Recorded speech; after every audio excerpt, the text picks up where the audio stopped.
Hey guys, so today I want to ask the question, why half frame? Obviously the answer to that is because it's cheaper, right? Alright, thanks for watching. Bye. Just kidding. So half frame's been my favorite format to shoot recently, and you could say I'm pretty crazy about it just based off all these cameras sitting in front of me today. And anyways, today I'm here to try and convince you on why you should give half frame a chance if you haven't yet, and why you might like it. So half frame has many benefits, and from the perspective of someone learning about film, you can get 72 frames instead of 36. So this is amazing, right? So it lets you experiment on shooting the same photo or different photos with different exposure settings, which helps you improve your understanding of the exposure triangle and exposure compensation much faster. Essentially, it gives you more tries to get the same shot right, or just more shots in general. If you've got more experience shooting film already, having more shots in one roll lets you shoot more candidly, right? And it lets you pop off more shots just because you feel like it. When it comes time to dev that roll, the 72 photos can sometimes feel like a nice little story that tells you what happened throughout the day. It's pretty nice. I found that this ability to pop off some shots here and there just because you feel like it has helped me get some of my favorite photos where I didn't feel too bad about taking the shot even if I wasn't sure if it turned out okay. And from what I understand, most people enjoy film because it slows you down, right? I feel like the downside to that is sometimes you might miss some moments that you wanted to capture.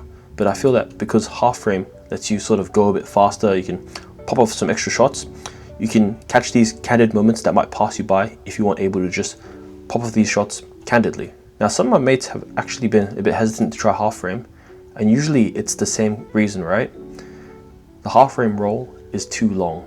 72 photos takes forever to get through, right? The roll just lasts forever. And to that, I got one answer. Just shoot more, right? And also, on top of all these reasons, as we know, film rolls and developing them are getting expensive, right? I'm paying around $20 Australian to develop and scan in Sydney, Australia. Even though that doesn't sound too bad, it really does stack up eventually. But suddenly, when you shoot on half frame, the cost per exposure is halved. You pay the same price for a dev and scan for twice the amount of exposures. This gets even cheaper if you shoot on black and white and you DIY develop. Just something to think about, you know? Anyways, instead of talking about how great it is to shoot half frame, how about I show you some of my photos from my half frames? So I'll be showing some photos from my Pen D. So this is my Pen D here. It's a Pen D3 actually, so it's got the slightly nicer, faster lens. And this is the Pen S that I'll be showing photos from. So here are the photos from the Pen D. So I really like the quality of the Pen D.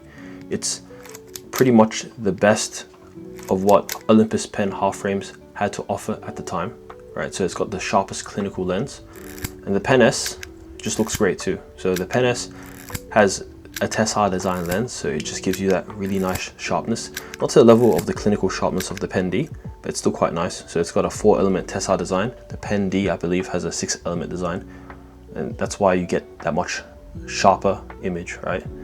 Anyways, I hope you really enjoyed the photos I had to share. Sure, you might get a bit of extra grain in the half frame, as you can see from these photos, but that's all part of the film look, you know? I personally enjoy just a bit of extra grain sometimes, you know, and it's all part of it. Anyways, thanks for watching my first video. More importantly, go get yourself a half frame and get shooting. All right, thanks. Bye.